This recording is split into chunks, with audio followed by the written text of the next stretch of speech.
राधे राधे, जय श्री राम। स्वागत है आपका अपने YouTube चैनल केडी स्टोरीज में।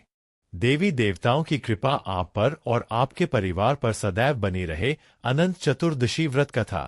अनंत चतुर्दशी के व्रत का शास्त्रों में बहुत ही खास महत्व बताया गया है। अनंत चतुर्दशी पर भगवान विष्णु के अनंत स्वरूप की पूजा होती है और हाथ में 14 गांठों वाला धागा अनंत बांधा जाता है। ऐसा करने से मां लक्ष्मी की प्रसन्न होती है। अनंत चतुर्दशी की पूजा में कथा का पाठ करने का बहुत ही महत्व माना गया है। आप भी जाने यह कथा और इसका पाठ करें। अनंत चतुर्दशी हिंदू धर्म का एक महत्वपूर्ण व्रत और पर्व है, जो भाद्रपद मास की शुक्ल पक्ष की चतुर्दशी तिथि को मनाया जाता है। इस दिन भगवान विष्णु के अनंत रूप की पूजा की जाती है और व्रत धारण किया जाता है। यह पर्व विशेष रूप से उनके लिए महत्वपूर्ण है जो अपने जीवन में समृद्धि, शांति और अनंत कृपा की कामना करते हैं। इस दिन गणेशोत्सव का समापन भी होता है, जब गणपति बप्पा की मूर्ति का विसर्जन किया जाता है। अनंत चतुर्दशी की व्रत कथा। एक बार महाराज युधिष्ठिर ने राजसूय यज्ञ किया और यज्ञ मंडप का निर्माण बहुत ही सुंदर और अद्भुत रूप से किया गया। उस मंडप में जल की जगह स्थल तो स्थल की जगह जल की भ्रांति होती थी। इससे दुर्योधन एक स्थल को देखकर जल कुंड में जा गिरे। द्रौपदी ने यह देखकर उनका उपहास किया और कहा कि अंधे की संतान भी अंधी होती है। इस कटुवचन से दुर्योधन बहुत आहत हुए और इस अपमान का बदला लेने के लिए उसने युधिष्ठिर को द्यूत अर्थात जुआ खेलने के लिए बुलाया और छल से जीतकर पांडवों को 12 वर्ष वनवास दे दिया। वन में रहते उन्हें अनेकों कष्टों को सहना पड़ा। एक दिन वन में भगवान कृष्ण युधिष्ठिर से मिलने आए। युधिष्ठिर ने उन्हें सब हाल बताया और इस विपदा से निकलने का मार्ग भी पूछा।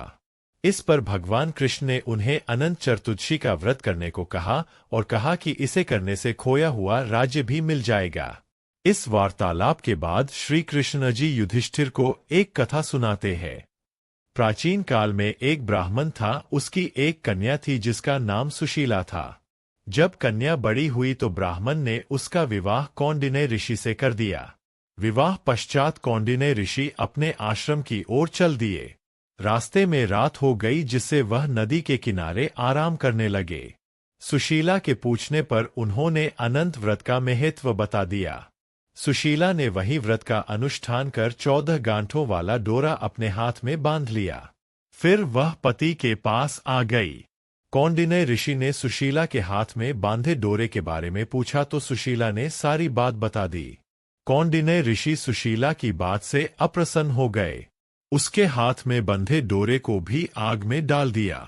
इससे अनंत भगवान का अपमान हुआ, जिसके परिणाम स्वरूप कौंडिन्य ऋषि की सारी संपत्ति नष्ट हो गई। सुशीला ने इसका कारण डोर का आग में जलाना बताया। पश्चाताप की अग्नि में जलते हुए ऋषि अनंत भगवान की खोज में वन की ओर चले गए।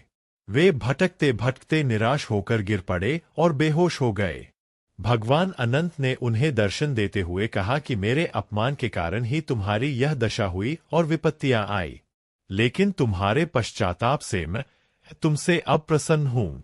अपने आश्रम में जाओ और 14 वर्षों तक विधि विधान से मेरा यह व्रत करो। इससे तुम्हारे सारे कष्ट दूर हो जाएंगे। कौंडिन्य ऋषि ने वैसा ही किया और उनके सभी कष्ट दूर हो गए और उन्हें मोक्ष की प्राप्ति भी हुई। श्री कृष्ण की आज्ञा से युधिष्ठिर ने भी अनंत भगवान का व्रत किया, जिससे पांडवों को महाभारत के युद्ध में जीत मिली।